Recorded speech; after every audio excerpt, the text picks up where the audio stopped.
Hola a todos. Esta semana traigo un vídeo diferente. No voy a hablar de un tema en particular como hago normalmente. En su lugar lo que voy a hacer es contestar a las preguntas que me habéis hecho en Twitter. He recibido un montón, así que lo que voy a hacer es contestar a las que han tenido más retweets y me gusta. Si este tipo de vídeos os gusta, haré más. Y por supuesto me podéis hacer vuestras preguntas de astronomía en Twitter.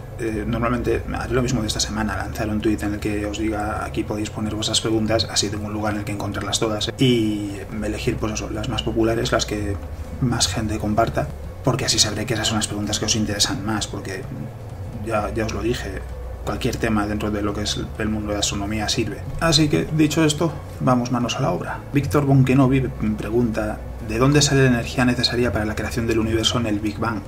Si el origen fuese una fluctuación cuántica, debería de haber un antiuniverso en algún sitio, ¿no?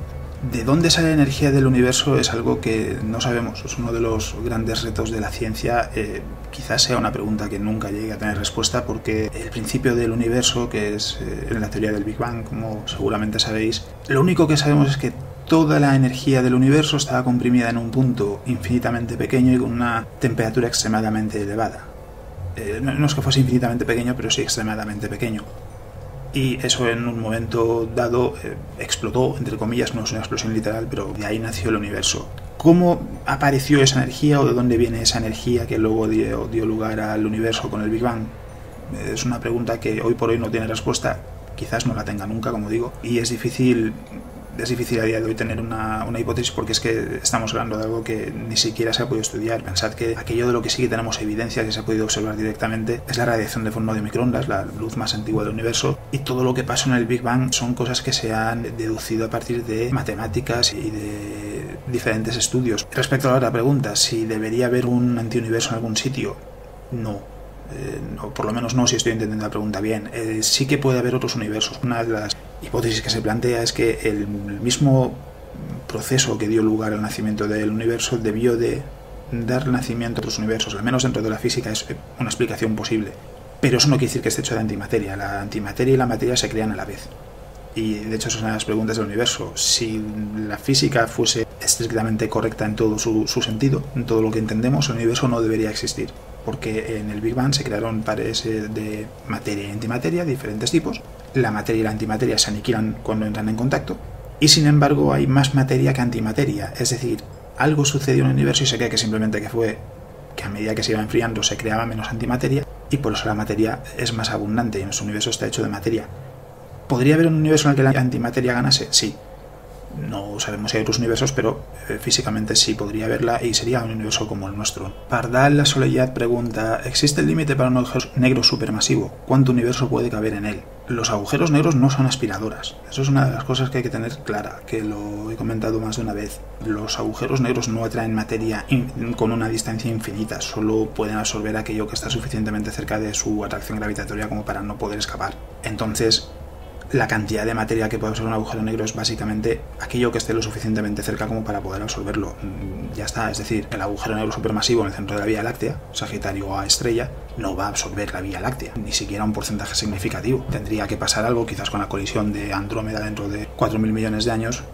Habrá mucho material de la colisión precisamente que sí que absorberá, pero no va a ser un porcentaje significativo de la galaxia. El destino de las galaxias no es terminar absorbidas por sus agujeros negros supermasivos. Y en cuanto a cuánto universo puede caber en él, o tanto como puede absorber un agujero negro, es decir, tanta materia como puede absorber, el universo es muchísimo más grande que una galaxia.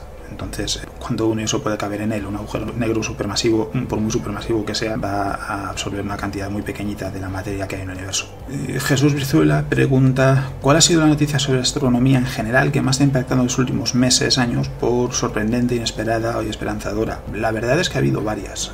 La primera, y depende también de en qué campo de la astronomía os fijéis, a mí es verdad que lo que más me llama la atención es la búsqueda de exoplanetas y la posibilidad de que haya vida en alguno de ellos, pero dentro de lo que es la astronomía en sí me quedo con tres. Por un lado, el descubrimiento de las ondas gravitacionales, porque fue algo importantísimo, porque nos abrió una puerta diferente a poder estudiar fenómenos en el universo, como la colisión de agujeros negros. Con las ondas gravitacionales se podía detectar y examinar qué era lo que había sucedido, no hay ninguna otra forma de verlo. El descubrimiento de los 7 planetas del sistema Trappist-1, aunque en realidad ya se conocían 3 antes de febrero del año pasado, de 2017, cuando se anunció los 7 planetas. En realidad se anunció que se habían descubierto 4 más. Lo interesante es que en principio todos o casi todos son rocosos, que 3 de ellos están en la zona habitable, y aunque es una enana roja, que es una estrella más fría que el Sol y más pequeña, es muy interesante ver que hay 7 planetas rocosos.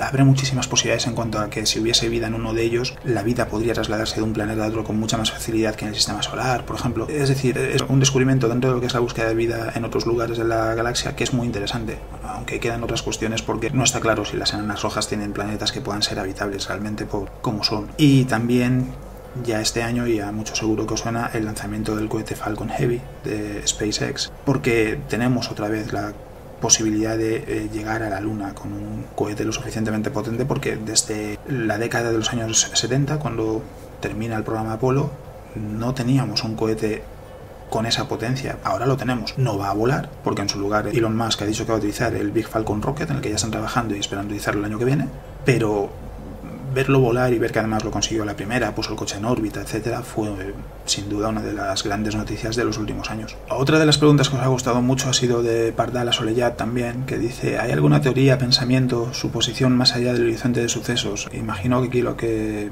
la pregunta es si sabemos qué sucede más allá del horizonte de sucesos, solo a nivel teórico. Es decir, primero no hemos mandado ninguna sonda fuera del sistema solar, el agujero negro más cercano está a 1500 años luz, si no recuerdo mal, y evidentemente no tenemos la tecnología para mandarlo. Entonces no podemos mandar una sonda a un agujero negro y ver qué pasa cuando atraviesa el horizonte de sucesos. Lo que nos dice la relatividad y la física es que en el interior de un agujero negro el tiempo y el espacio cambian sus papeles, por decirlo así. ¿Qué sucede más allá del horizonte de sucesos? No lo sabemos. No tenemos ni la más mínima idea. Más allá de eso, de que la luz no puede escapar y que el tiempo y el espacio cambian lugares, por decirlo así. También puedes decir que el espacio se curva sobre sí mismo y por tanto no se puede escapar. Es decir, se puede plantear de muchas maneras. Nelson Arenas Millán pregunta: ¿cómo se toman las imágenes de las nebulosas y de las galaxias para que queden tan bien hechas? Pues la mayor parte de las fotos que se suelen utilizar y se suelen enseñar son del telescopio Hubble, que tiene una capacidad de resolución espectacular, es capaz de ver galaxias que están a miles de millones de años luz, y por eso son fotos tan bien definidas. No se utiliza solo el telescopio Hubble, se utilizan otros telescopios y también de una capacidad de resolución muy alta. Y luego la otra cuestión, me imagino que no está formulada, es los colores. Los colores de las nebulosas en muchos casos intentan mostrar qué es lo que veríamos, en algunos casos intentan mostrar información que no es perceptible a nuestros ojos, como por ejemplo el espectro infrarrojo. Y eso es útil porque en el espectro visible, por ejemplo, no podemos ver qué hay detrás de una nube de gas y polvo, una nebulosa. En otros espectros sí podemos ver las estrellas que ocultan, las estrellas que se están formando en su interior, y eso nos permite ver una nebulosa por dentro y por fuera, por decirlo así, y eso es algo que no podemos ver. Pero además pensad que el ojo humano en ese sentido es limitado, solo podemos ver una parte pequeñita del espectro electromagnético. Un telescopio nos permite ver mucho más y eso nos permite tener mucha más información. Cuando os preguntáis, ¿lo que estoy viendo es lo que vería en realidad? Sí y no. Desde la Tierra las nebulosas no se ven con ese detalle, no las veis así de grandes, no se ven tan vivas, veríais algo mucho más difuminado.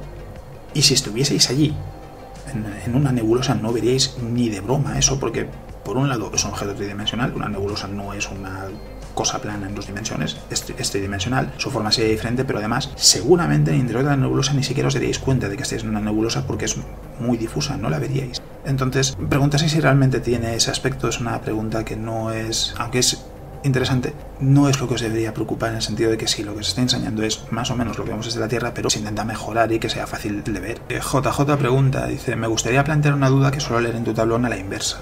¿Qué debería estar ocurriendo, suponiendo que la vida inteligente sea una constante en el universo, para que no hayamos podido dar a día de hoy con una señal de ningún tipo sobre dicha presencia? Pues en realidad hay una hipótesis que plantea eso. Lo cierto es que lo que tendría que estar sucediendo es que esas civilizaciones tendrían que estar ocultándose activamente, es decir, tendrían que estar haciendo todo lo posible para que no podamos detectar sus señales, suponiendo que fuesen muy abundantes y que las civilizaciones terrestres fuesen muy abundantes en la Vía Láctea. La hipótesis lo que viene a decir es que nosotros seríamos como un zoo. Es decir, nos estarían observando desde la distancia, viendo cómo nos desarrollamos, cómo avanza nuestra tecnología, pero sin dar ninguna pista para que no sepamos que están ahí por el motivo que sea. Podría ser una posibilidad, pero también hay que decir, es casi imposible, dándole vueltas al tema, imaginar que todas las civilizaciones que pudiesen estar tomando parte en esto no cometan un error en algún momento que nos hiciese captar una señal de posible vida inteligente, si fuese tantas.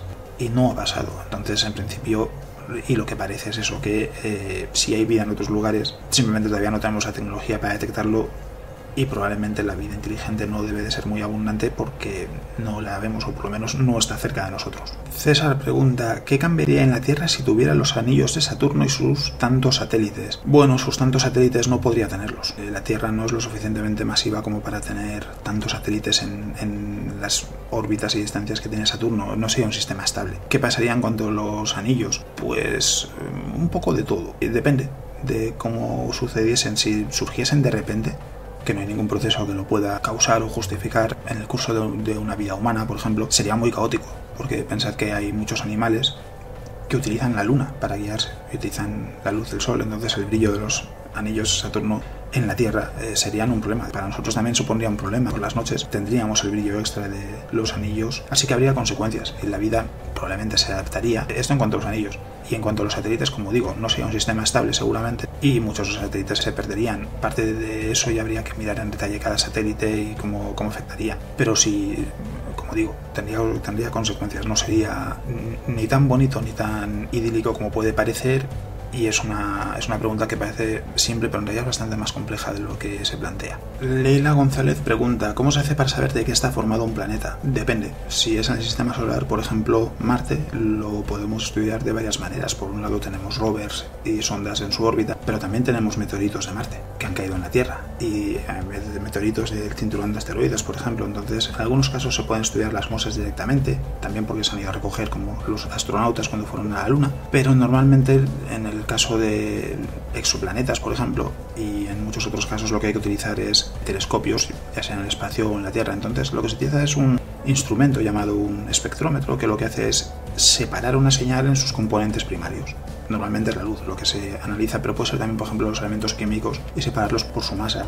En el caso de la luz, que es el más común, lo que se hace es observar la luz que viene de un objeto. Si es un planeta, es la luz de la estrella al pasar por ese planeta, y separar la luz en los colores. Entonces cada elemento emite luz solo en unos colores muy particulares. Basta ver qué colores tienes en la señal para poder determinar qué elementos son los que estás observando. Esa es una de las formas de saber de qué está formado un planeta. El Gangsta pregunta, ¿qué tanto se sabe sobre la materia y energía oscura? ¿Podremos usarla alguna vez en un futuro lejano? De momento sabemos poco, por no decir nada, o casi nada, sería más correcto, porque hay que pensar que su existencia es teórica e indirecta, es decir, se ha observado en el comportamiento de la rotación de las galaxias y de la cantidad de masa en el universo, por ejemplo, que la materia y la energía oscura tienen que existir, porque es la única forma de explicar lo que estamos viendo, pero no las hemos observado directamente, no podemos interactuar con ellas, ni siquiera está claro si se podrá en algún momento. Entonces, ¿podremos usar alguna vez en un futuro lejano?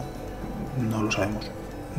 No se sabe. De momento lo primero que tenemos que hacer y lo más interesante e importante es conseguir comprenderla mejor. ¿Cuáles son las propiedades de la materia oscura? Por ejemplo, cómo funciona la energía oscura, cómo aparece a medida que se expande el universo, si esa energía oscura aparece con todo el espacio que va apareciendo, etcétera. Es decir, lo que necesitamos primero es comprender lo mejor que podamos cómo es la materia y la energía oscura, y eso es algo que todavía está en curso y que todavía llevará mucho tiempo. Todavía se está intentando, por ejemplo, entender qué partícula o qué cosa es la materia oscura. De momento no se ha identificado ninguna, ha habido varios intentos, pero estamos en ello, entonces queda mucho camino para poder pensar si la podremos usar alguna vez en un futuro lejano. Lautaro pregunta, ¿qué es lo que hace que un cuerpo hunda o curve el espacio-tiempo? Es decir, no se me ocurre otra forma de pensarlo que no sea que se hunde por la gravedad, pero si la gravedad es un efecto de la curvatura del espacio-tiempo, ¿qué es lo que hace que los cuerpos la causen? Su masa. Es la masa lo que hace que el espacio se curve a su alrededor. Una cantidad muy grande de masa, como por ejemplo el Sol, curva el espacio a su alrededor, y esa curvatura es lo que nosotros sentimos como gravedad. Es decir, la presencia de una masa muy grande curva el espacio-tiempo a su alrededor. Es así. Y no es la gravedad, ¿vale? La Tierra, por ejemplo, curva menos espacio a su alrededor que el Sol, porque es mucho menos masivo que el Sol. Un agujero negro curva el espacio muchísimo más que el Sol, porque es muchísimo más masivo que la estrella. Es tan sencillo como eso, simplemente la masa es lo que curva el espacio a su alrededor, y esa curvatura es lo que nosotros entendemos como la gravedad. En cualquier caso, ya os digo, lo importante es eso, es la curvatura del espacio se produce por la presencia de una cantidad de masa muy grande. Cuanto mayor sea la cantidad de masa, más curvatura. Y eso también quiere decir, incluso nosotros, un ser humano, curvamos el espacio-tiempo a su alrededor muy poquito, una cosa imperceptible, pero lo curvamos. Es decir, si se comprimiese la masa de un ser humano a un puntito microscópico, podría tener algo en órbita a su alrededor. Y estas son las preguntas que más habéis votado. Espero que las respuestas os hayan servido. Si queréis que haga más en el futuro, pues la mejor forma de decirlo y demostrarlo es simplemente viendo el vídeo y diciéndome en Twitter o en YouTube si os ha gustado, o en Facebook o en donde sea, pero decidlo, porque si no es imposible saber si queréis que haga más vídeos de este estilo o no. Si queréis que siga haciéndolo, solo tenéis que decirlo. Y os recuerdo también suscribiros, que muchos sabéis que tengo canal de YouTube, evidentemente, pero muchos estáis viendo el vídeo por primera vez, seguramente no sabíais que tengo canal de YouTube. Si os suscribís podéis ver los vídeos que voy publicando cada semana, y así si no estáis pendientes de Twitter, que no todos los días está pendiente de Twitter, es normal, no pasa nada si os lo perdéis, lo encontraréis allí. Así que cualquier comentario lo espero que os guste, y si queréis que haga más preguntas y respuestas en el futuro, solo tenéis que decirlo. Nos vemos.